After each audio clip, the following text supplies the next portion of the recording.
lots of bad and good memories. I love you, that's all I know, and this is all I want to show, because it's you I want to know how deep it goes. Can I forget the things you did when I was wrong? Letting go, I see you moving on, a place you gotta go, a place you gotta go. And I know you are a loving soul, such an old, old soul. I know you'll be alright, I know you'll be alright. You'll be alright.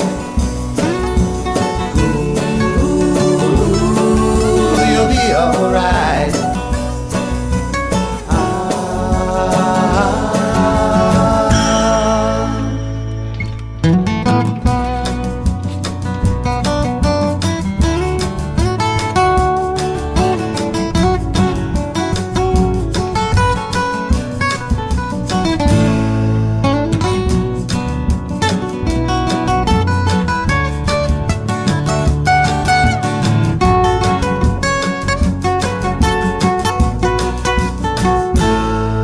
Looking back,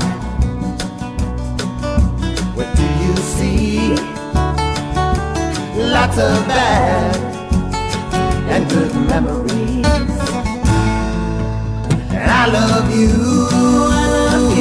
that's all I know, and this is all I want to show, because it's you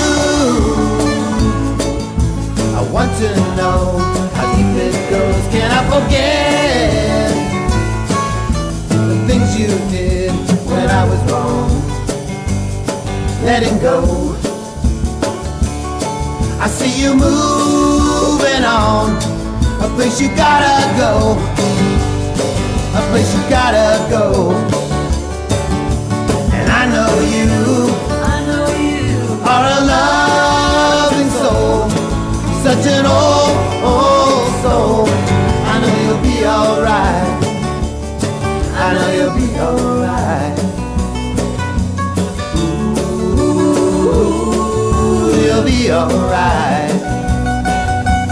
Ooh, you'll be alright. Ooh, you'll be alright.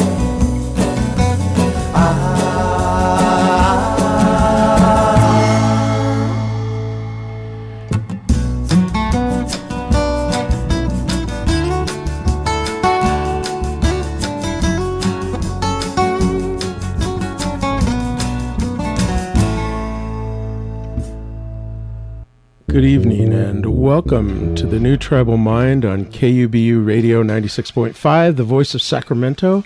I am your host, Michael R. Gorman, and I'm honored to have your ear for a bit. That song that you just heard was from our musical guests for tonight, a band called Sugarplum, whom I will be introducing to you in just a little bit. But before that, a few words from me. First of all, for those of you who are new to the show, what exactly is the New Tribal Mind? In a nutshell, we here at TNTM are dedicated to mining the wisdom of our tribal ancestors from around the world to seek out ways to create a more just, more inclusive, more compassionate, and more sustainable culture in these complicated modern times.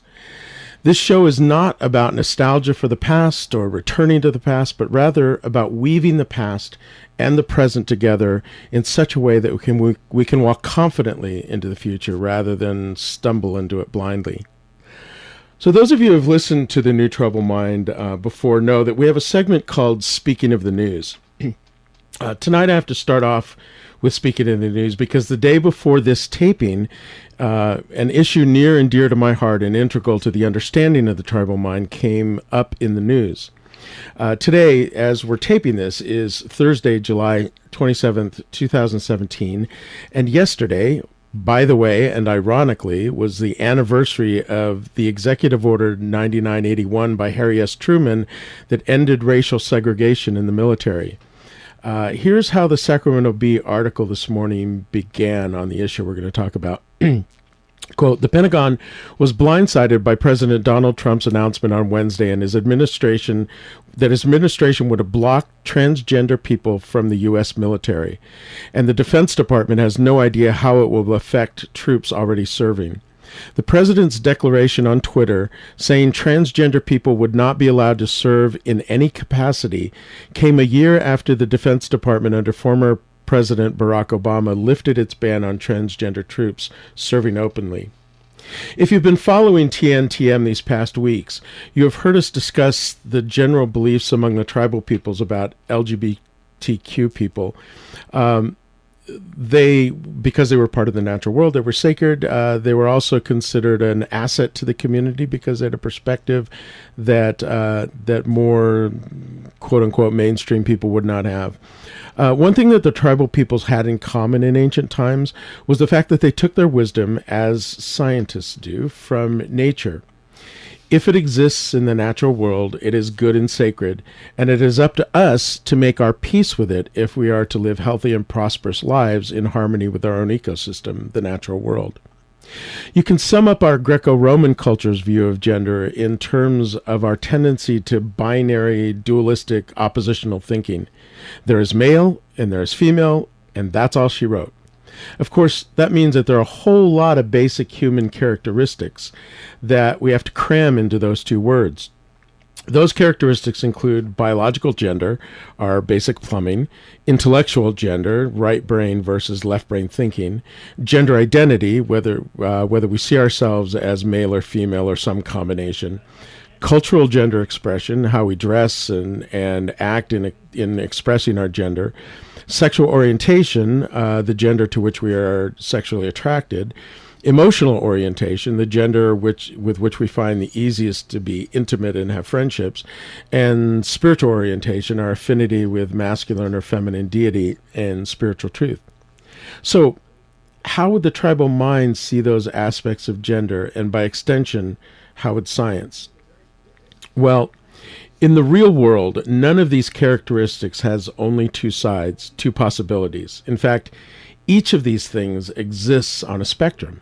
At one end of the biological gender spectrum is male biology. At the other end is female biology. In the center of the spectrum is hermaphroditic biology, in which a baby is born with the physical characteristics of both genders, which is way more common than this system wants us to know. Most often, hermaphrodites are surgically altered before they even leave the hospital to make them fit into the two-sided view of gender. In between these three options are an infinite number of possibilities along the spectrum. With intellectual gender, there is left brain dominance at one end of the spectrum and right brain dominance at the other end, and balanced hemisphericity in the center of the spectrum, and an infinite number of possible variations of those as well. When it comes to internal gender identity, there are people who absolutely believe they are male, absolutely believe they are female, people that see themselves as a split between the two or a combination of the two, and again, everything in between. Cultural gender expression, you've got culturally gender habits, dress, demeanor. You've got culturally male habits, dress, demeanor on the other end of the spectrum, and then unisex in the middle. Sexual orientation, you've got homosexual on one side, heterosexual on the other, bisexual in the middle, and again, a million different variations in between. Emotional orientation, there's hetero-emotional intimacy, homo-emotional intimacy, and then in the middle, bi-emotional intimacy.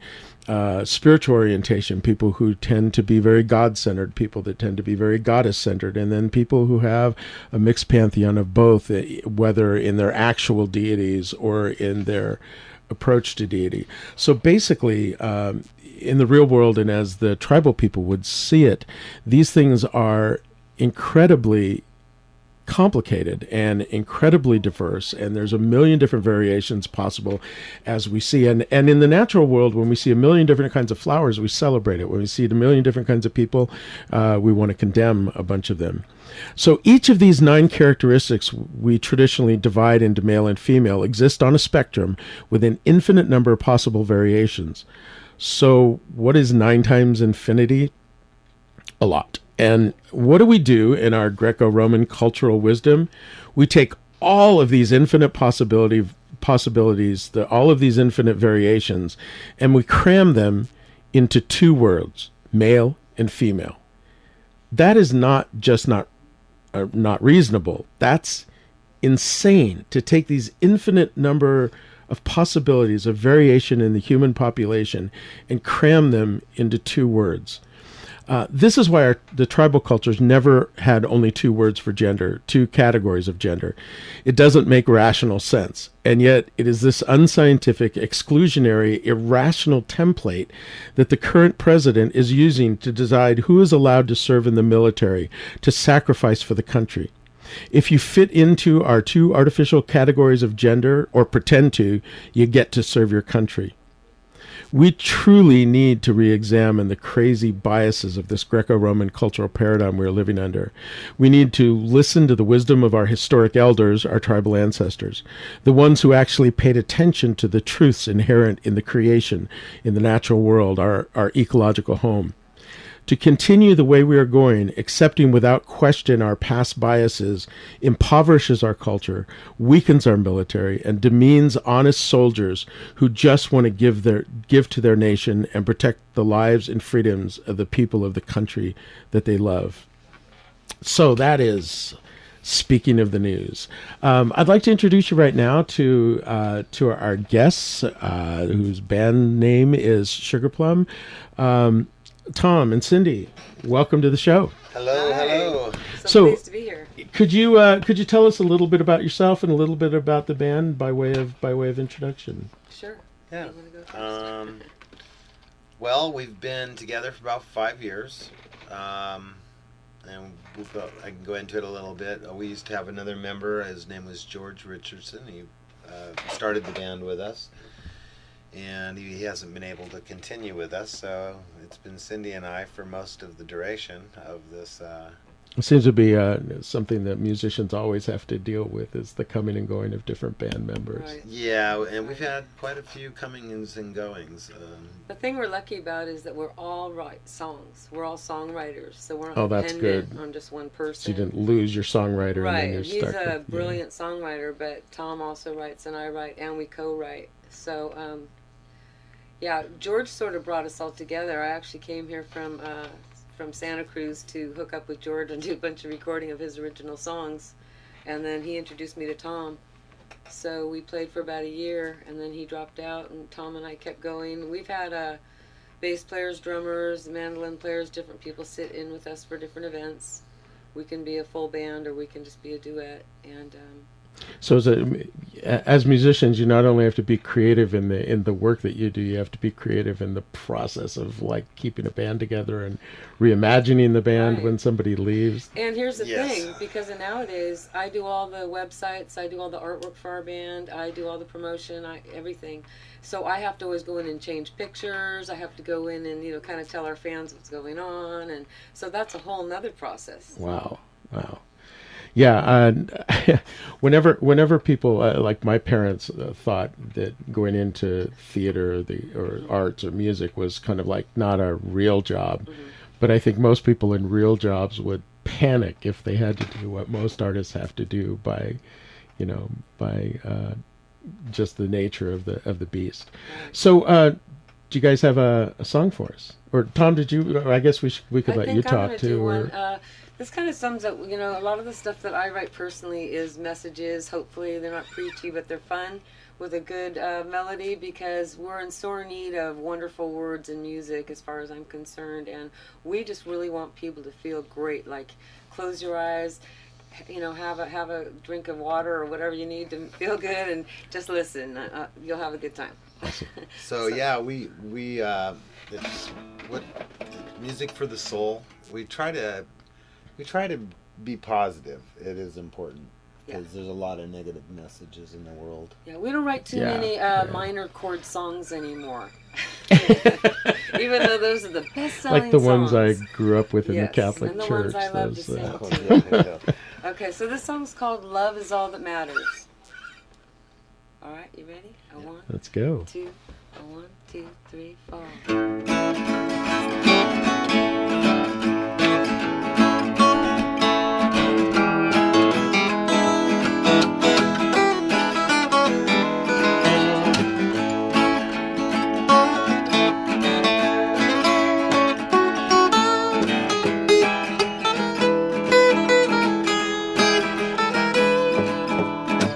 Come on over, listen to my song. You might even want to sing along. Maybe stay a while if it makes you smile. You have the chance to save the world every day. All the people that come your way, kindness will too. Will come back to you. Love is all that matters. Love is why we're here. So let's love everybody, no exceptions. Who they are. Don't walk down the street, see the light lit on the chimney. Come on, let your light shine to your brother's mind. Take an instant to change your life. Remove the worries, doubts, and strife. You're gonna give it to God, to the Lord above. 'Cause you know love is all that matters. Yeah. Ooh, love is why we're here. So let's love everybody, no exceptions. Who they are.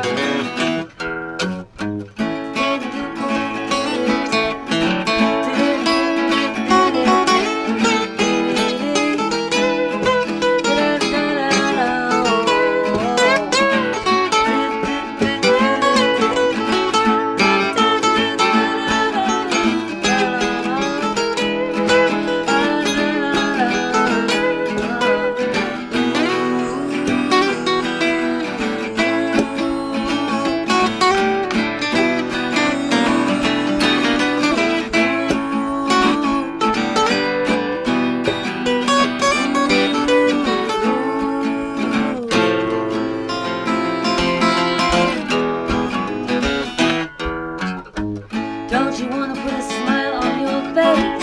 Smile in your heart, that's good grace. We need peace of mind right now inside. You can be happy that good life brings.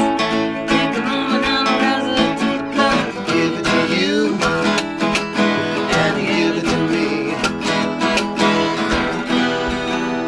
Love is all that matters. Love is all that matters. Love is why we're here. Love is why we're here. So let's love everybody, no exceptions. No exceptions. No matter who they are.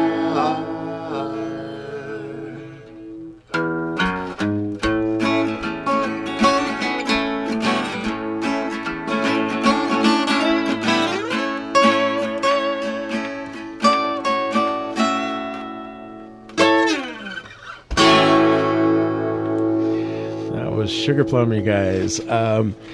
Nice stuff. Nice stuff. No matter So, who they are. question: you said that your songs are geared toward adding positivity and expressing love and expressing joy. Right. How do you answer the people that I mean, in this culture, again, everything is divided into duality. You've got drama, and you've got comedy, you've got serious gravitas music, and then you've got light music. And there's this tendency to take only the sad serious. I mean, like sad and serious are synonyms or something. I mean, Academy Awards, the best picture is always a drama, Right, not well- a comedy. How do you answer people that say that it's not as serious when you do? Well, it's sort of like I said, we don't do A minor or minor chord music anymore, because I can write you a heart-wrenching song that'll make you cry. But the thing is that we've never had any complaints. Everywhere we play, people are like, even if we play all original music, we've never had anybody walk out or boo us. I mean, they're always saying, oh my gosh, the songs are great. They make us feel good. They remind me of music from the past with a little different twist. And Now there can be, I think there can be a little bit of cathartic, because you can start with something that's negative and describe it, but go past it. Right, something, right. And sometimes true. that's an art of songwriting too. Is Well, and I find it interesting because nothing's better than a sad song when you're feeling sad. Right. I mean, But psychologists were talking about. I mean, the whole reason you want catharsis is to get back to a better place, get back to a more Right. positive To work space. through.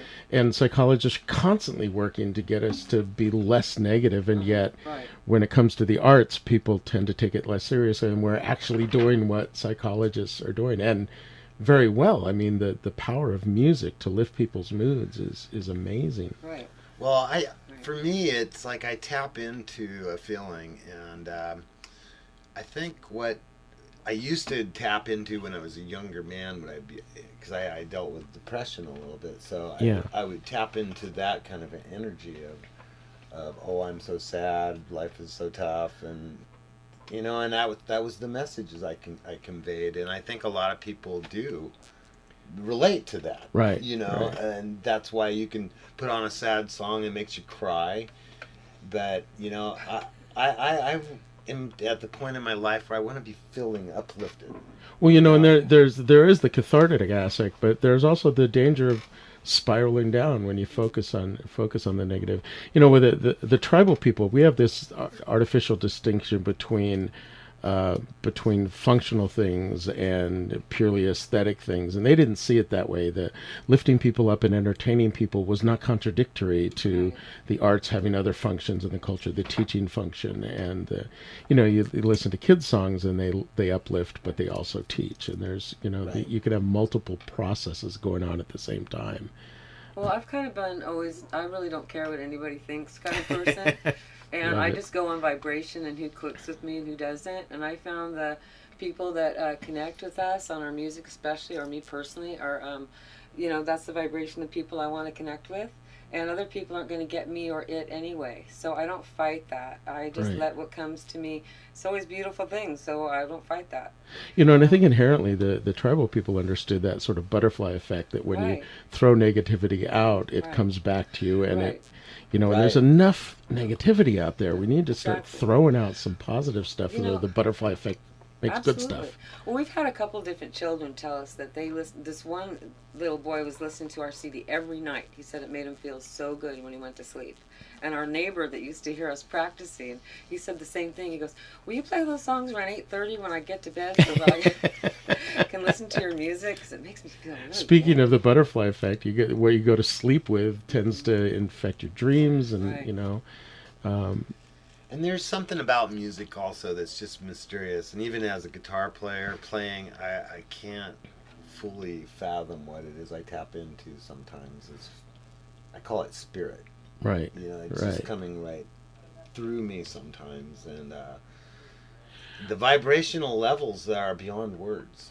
I think that's one of the things that sort of scares the powers that be in this culture, because there is a very powerfully intuitive aspect to the arts, which is traditionally thought of as, a female thing, and female thinking, female Right, anything, creativity. scares the men who run this culture, course. because they don't know how to deal with it. Absolutely. And which is why the arts end up being the first thing in the schools to be cut, and the thing that the system fears the most. I mean, we're yet again dealing with people in Washington want to cut funding for the National Endowment for the Arts and for public radio and public television, Exactly. and it's because of that fear. Yeah. And so, how do you think? How do you deal with the fact that the culture tends to not value the arts as much as they should? I kind of do it on a personal basis. I also teach art classes and I do face painting. So I just, as we've talked, it's, art and music was in every culture. It was the first thing in any culture. There was cave drawings and there were drums. Yeah. So music, again, I don't care what other people think or say. We always know that was inherently it was before any schools or scientists became popular or any of that kind of stuff. So I just think, again, you have to spread it on a personal level. Like I always spread really positive things on Facebook. I put positive pictures. I put positive things to remember, little quotes, things like that. I don't ever post any drama whatsoever. Nice. I try to post positive artwork. And it's the same with people I deal with. Sure, I have my times when I'm down, but I don't make that my major thing. You have to prioritize.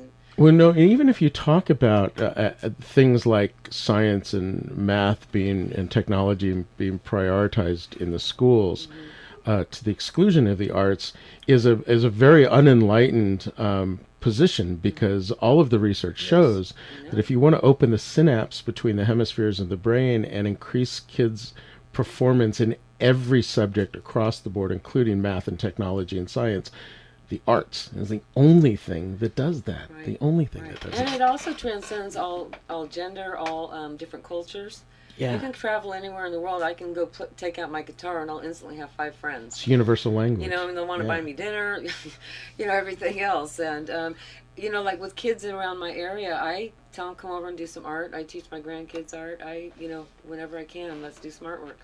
My Druid ancestors, when you went to study under there, they were the intellectuals of the Celtic world. And it was a 14-year process of training. Wow. And the first 2 years were nothing but the arts, because they didn't think you could be a wise person without that shift of consciousness that goes on with the arts. Yeah. The thing is, I think that as human beings, we're meant to be creative. So if we're not doing that, it's like the right and left hemispheres are not in balance. Yeah. They're not doing. Well, that's a reason for hope, because as much as the powers that be try to get rid of the arts, it's in people. It's in our genetic code. We can't get rid of it. I really hate to.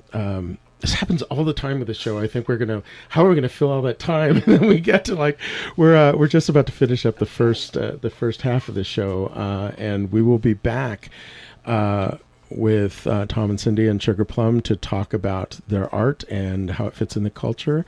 And so hang with us, and we'll talk to you in just a bit. Welcome back to the second half of the new Tribal Mind. We are here with our musical guests, sugarplum. And before we forget, when I'm having great conversations like this, it's really easy to forget the detail stuff. So before we forget and run out of time, could you guys give some information on contact information, how people can find out more about you if they want to? Sure, that would be great. You can go up to your search bar if you're on Facebook and type in Sugarplum the Band, not Sugarplum, but Sugarplum the Band. And if you like our page, you'll see all of our events, our artwork, our music, past events, etc. And also we do have a website, which is www.sugarplumtheband. You can leave us a message if you'd like. We are available for hire for the next few months. We are also working on our CD, so we're happy to hear from any of you. So I'd like to say, when I know you guys are working on your album, when that's done, I would love to have you guys back here to talk about it and share some music from the album. Fantastic. So for now, Tom, you have a song for us. Yeah, we were talking about earlier about when you were talking about the dichotomies and the dualism, and I went through a period of time where I was really started to learn how to honor the divine feminine, and it really made a very profound effect on my life. Matter of fact, I was able to open up space for meeting such a beautiful woman as Cindy. It really, I had to do some work on that. That's awesome. That's awesome. And she showed up because of that balance. And so this song is kind of... I don't mean to interrupt you, but you just gave a profound piece of wisdom. I don't know if you did, because musicians tend to do that by rote. But the fact that you worked through things, you went through healing, you expanded your mind through the arts. The tribal people understood this, and not just for the musicians and the performers and the dancers and the drummers themselves, but for the culture itself. And that's a powerful aspect of the arts that we too often lose sight of because we separate it off into something separate. So thank you for sharing that. That's pretty amazing. It's been very powerful because opening up to that has helped me as a performer and a songwriter. And this is one of the songs that kind of came out of some of that energy that when I was doing this healing work around that. It's a song called Move It. Count it out. 1, 2, 3, 4.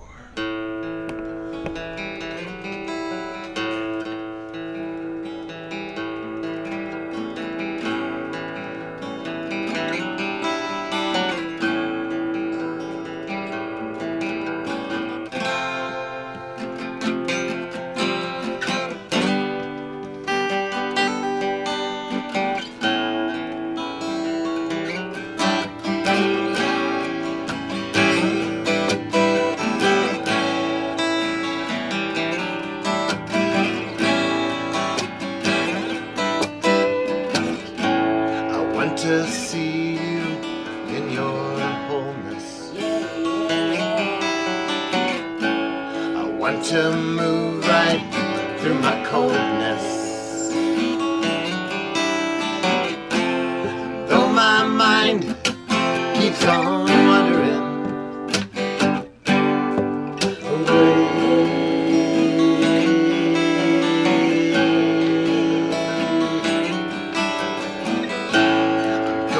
Keep my feelings flowing until the peace, it keeps on growing.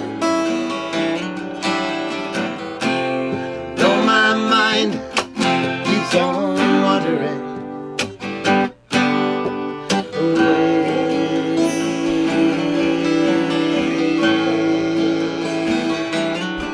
I said move it. You gotta move it. I said move it. You gotta move it. Though my heart keeps on breaking away.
It shines right through me. It shines right through me. I want your answers to come to me. Come right to me. And live it up and get it out. And take the things you want to shout and move it. You gotta move it. I sing my heart. I wanna say I love you all, and every way you move me. I said you move me. Though my mind keeps on wandering away.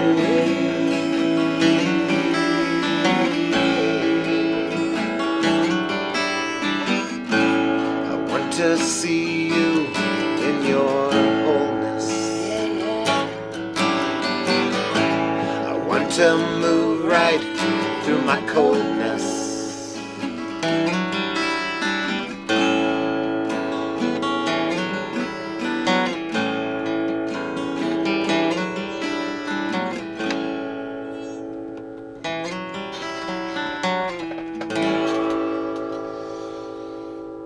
That was awesome. You guys are good. Thank I'm you really so enjoying much. your stuff. You know, we really like to Thanks. involve our audience too. Like, I really like looking at people in the audience, and I know I'm sending them little bursts of energy and love, and I know they get it because they just get so excited.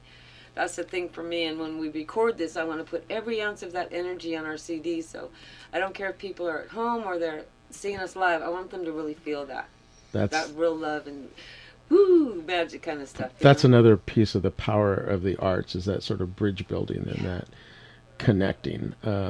And interestingly, that was one of the reasons why gay people were considered sacred in the old cultures, is because they were the automatic bridge builders. They stood in the middle of things and understood both sides. And I think that's a function of the arts, is building bridges between, like you said, you can go anywhere in the world and it's the universal language. You don't have a language barrier because you're speaking a language that everybody speaks. Right. It's kind of kind of an awesome responsibility as a musician, don't you think? Well, I think it is, and that brings up something for me that I've noticed, and that is that when I'm performing, and people love that. They love the energy, especially when we get all amped up and we got this good energy going. And I've noticed that a lot of people, I think that people want to be able to do that themselves. They want to be able to get up in front of people and do what we see all of our the favorite people that are performers. It's like vicariously living through them. Well, in a sense, as an artist, you give that to them. You give them an expression that they might not be able to do themselves, whether it's because of their the lack of knowing the craft or whatever. But you draw them into that. Well, that's the entertainment fact. That's I realized that at some time learning how to perform and do it, how important it is what I'm doing. Entertainment. Right. I mean, it's really important. But again, like the tribal people understood it, it's not either an either or situation. There's the entertainment factor, there's the teaching factor, there's the cathartic factor, there's the vicarious expression factor, all of which an artist or a musician has to work with. And then on the other note, I want to add, it's so important that then what the audience brings, because I've been audience as well. Exactly. We all want to feel like we're a part of it. That's why I said I like to make the audience feel real inclusive by looking at them and, hey, you're part of this too. I'm not just here up on stage by myself. You're part of this experience right now. And really, that's not, when you say that, it's not like a patronizing thing with the audience, so I want us because to all they be really friends. do have to bring part of it into it It's to make their it work. energy. Yeah. So, When I hear people say, "Oh, well, I'm only an audience member," I'm like, "Well, then you're half of the whole process," because Right. performers would be nowhere without the audience and with their histories that they bring to it, with their insight that they bring to it. The speaking, giving people that vicarious experience. Back when Hurricane Katrina hit, and it was like the Thursday, and there were still bodies floating in the street, and sometimes I get so angry it takes a long time before I can write anything about it, but I was so angry I had to write, so I had to get my own catharsis out, and I wrote this very long poem about everything that led up to it, and why things fell so horribly apart, and the racism involved and everything. And I took it down to Luna's Cafe here in Sacramento, which is the longest running poetry reading in Sacramento. Art Luna. If you guys have never been to Luna's Cafe for their music or their poetry, get down there and say hi to Art Luna. Tell him Michael said hi. He's an amazing guy. He's one of the most loyal supporters of the arts in town as far as business people. He's an amazing guy. It's on 16th Street. Anyway, enough of plug for Art Luna. So I took this poem down and I read it, and I had never actually heard of this happening, unless, except maybe Maya Angelou or something. But I read this poem and I got a standing ovation for it. And I realized, and it was this burst from people, and it was such a profound honor to realize I had just spoken something that they all needed to speak but didn't know how, or it was too soon for them to talk about. And they thanked me back by giving me the standing ovation. And that's really, the applause from an audience, that's what it's about. It's like a thank you for... It's a little blessing, Yeah. And you can't let it go to your head. You know, you see a lot of Right. performers. They think it's easy to get puffed up by that. Right. But really, that's not our job as entertainers. Well, you know, and We're not there to get puffed up. We're there to get. And we're not here to get awards. That's what it's about. We're really not here to get awards. right. We're here to help every other person we come in contact with. And I think there's a danger, and I think really good artists understand this, whether they're actors or musicians or writers, that if you take the awards too seriously, you're really in danger of losing it, that you're not going to be able to do that connection yeah, you anymore lose because your it becomes means, about whatever. you. Yeah. You change the reason for. And the fact that it's not just about you. It never is just about you. It's about you and your connection to the audience, connection to the culture. The fact that, I mean, if you're speaking what other people are wanting to speak, it's because you're just paying attention. And that's, Right, you're tuning into that frequency. Anybody can be a singer, songwriter, guitar player. You know, there's a dime a dozen. It's just how you use it, really. You know, and who you want to connect with, and what is your intention. And so, where do you think, as performers, how does that, for those people that aspire to be musicians that are out there performing and connecting the audience, where does that come from? Is there something a musician can do to try to develop the ability to make that connection? What? I think it's just like trying to develop your spiritualness or any kind of talent, anything you want to, whether it's better at cooking or gardening. It's just something you work on. If that's your priority to be an awesome musician, then it will come to you. If that's your priority, you'll find ways to do it. You know, if your inspiration, like mine, is really to reach people. I've been told since I was little, oh, you're a good singer, and that's a nice compliment. But to me, I would rather somebody come up and say, you know, your song really made me feel good. And we've had people with different diseases and ailments tell us that, you know, your music really made me feel good. And that's the best compliment in the whole world, because that's what we're here for. That's another aspect of music in the early cultures, was its healing aspect. Exactly, because there's enough music out there, you know, that you can blast 24/7. I personally listen to classical music in every room all day long, even though I'm a rocker by heart or Motown girl. But you know, it's just because there's soothingness in that.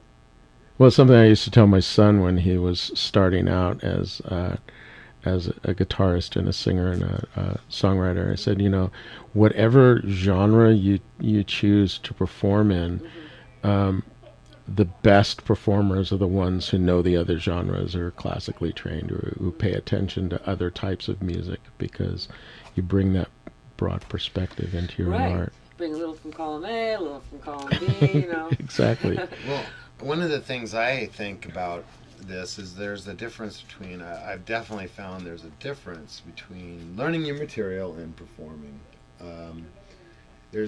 What I mean is, you can sit at home and learn your material until you're rock solid, Right.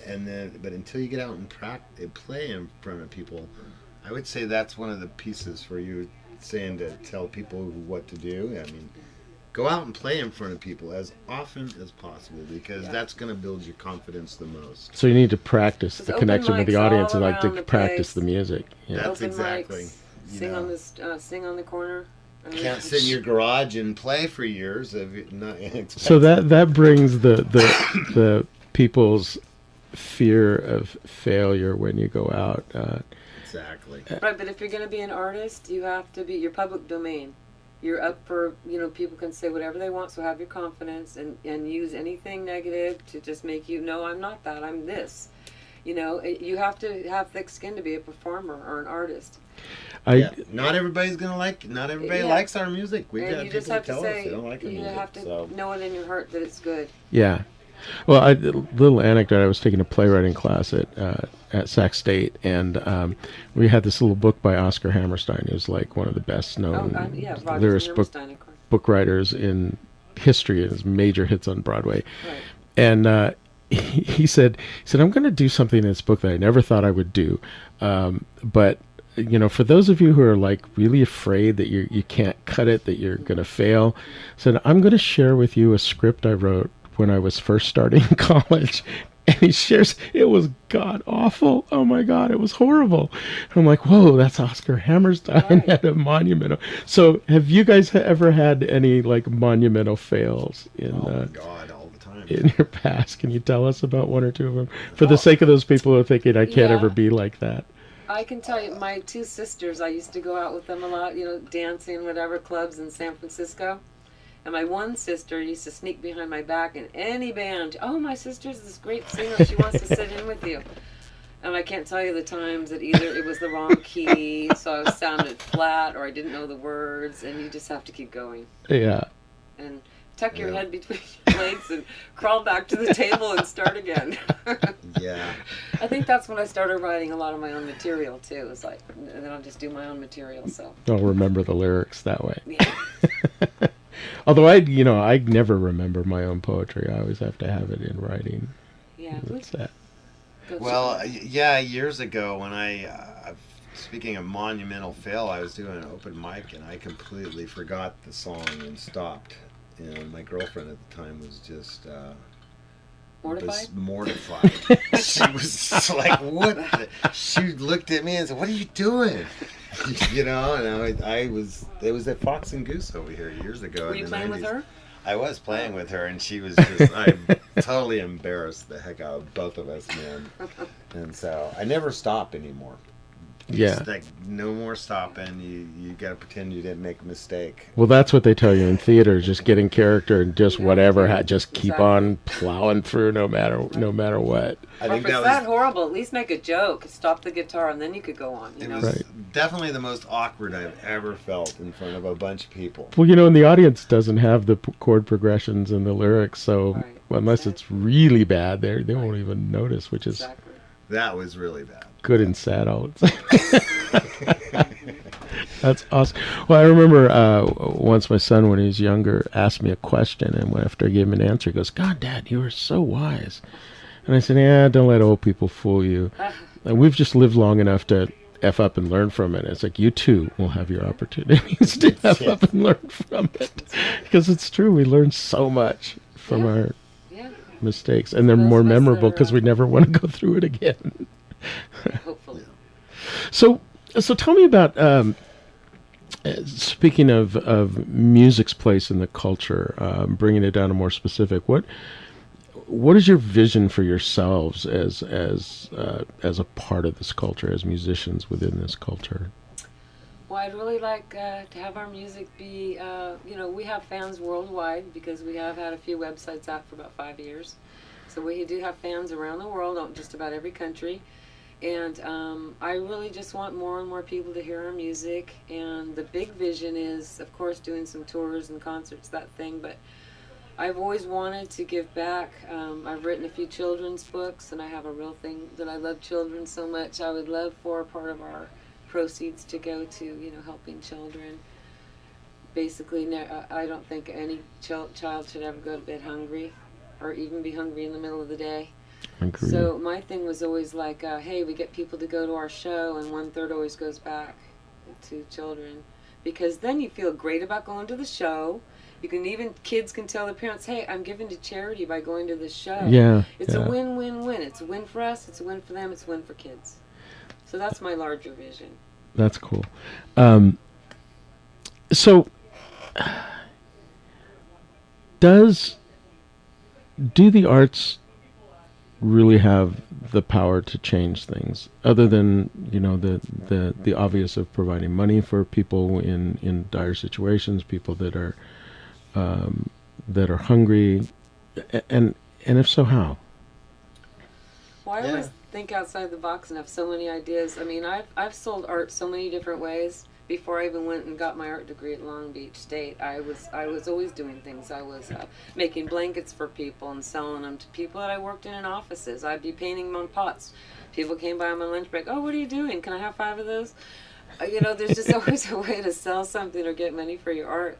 And in the case that you don't get money, you still get this great feeling from, you can buy a box of watercolors for 99 cents and go get some paper for, $1 and sit and paint all day long, and maybe you'll sell it, maybe you won't, but you still feel good doing it.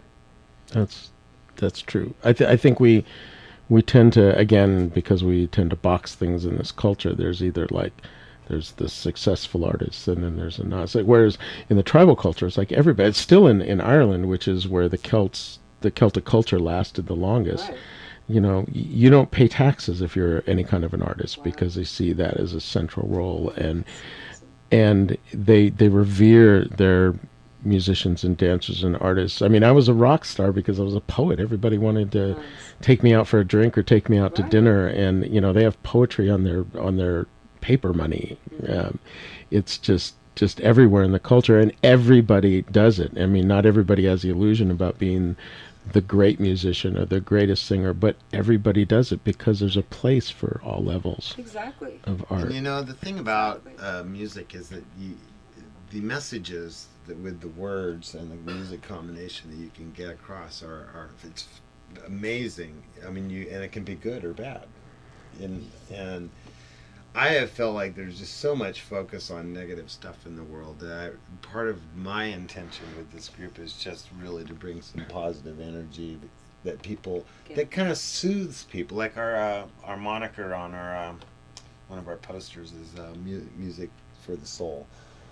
You know, it's to soothe the soul, and I think that that's what music can do. It's capable of doing. It can also soothe amp the you up and savage make you beast. really angry. Right, You know, right, which might be good. Like Rage Against the Machine spoke for me. right. You know, and some of their rock and roll. You know, so there's time for all kinds of expressions, but when you're talking about hating and beating people up and you know, any kind of angst about getting back at somebody, or you know, I'm so screwed up I'll never make it, I try to really stay away from that stuff. You know, another thing about the tribal consciousness as opposed to this, I call it the dueling dualities. Everything's two-sided, and you pick one side and fight the other side. So we're always fighting each other. It's never about that sense of the two sides being two halves of a whole. So the catharsis and the healing are two sides of the same thing, and we've lost sight of that because we set everything into a battle. Well, you're right. It's just like people always say, "Oh, you know, I'm screwed," or "I'm a victim," and you know, this terrible thing happened. Well, if you could look at it as just an experience, and it's a contrast to what you want. So when the terrible, quote, terrible thing happens, it lets you think about what you do want and what you don't want.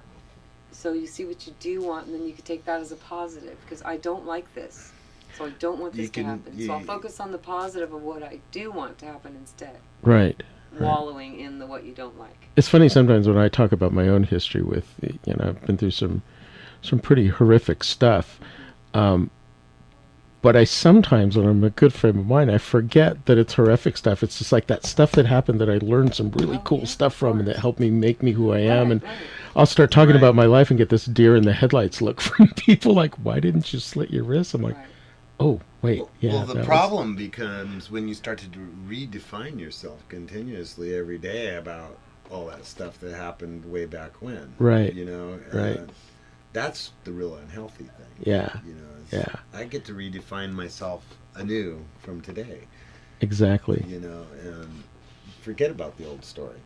Yeah. And so what's important about what happened to me was what I learned from it that informs my journey now, not, you know, and I don't want to go back and wallow in it, but I don't want to forget it at the same time. Take from it with what is positive. Yeah. So we're sadly getting close to the end of our time. I want to pick your guys' brains more, but so you want to take us out with a song? Yeah. Okay, so this song is called "Seek the Truth." So everybody just close your eyes, relax and chill out, and just try to listen to some of these words, because they're there to make you feel good. 1, 2, 3, 4.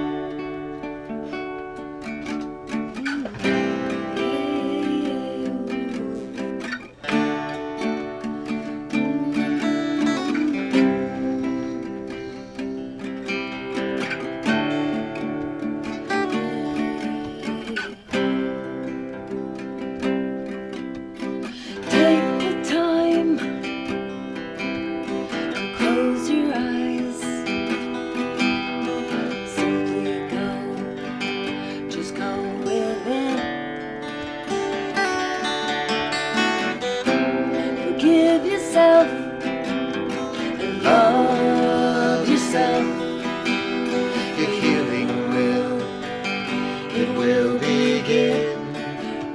way. Just seek the truth. That's all you have to do. Forget the past and leave it all behind. Forget all hate that causes fear. Forget your pride that brought you here. And try to find your light.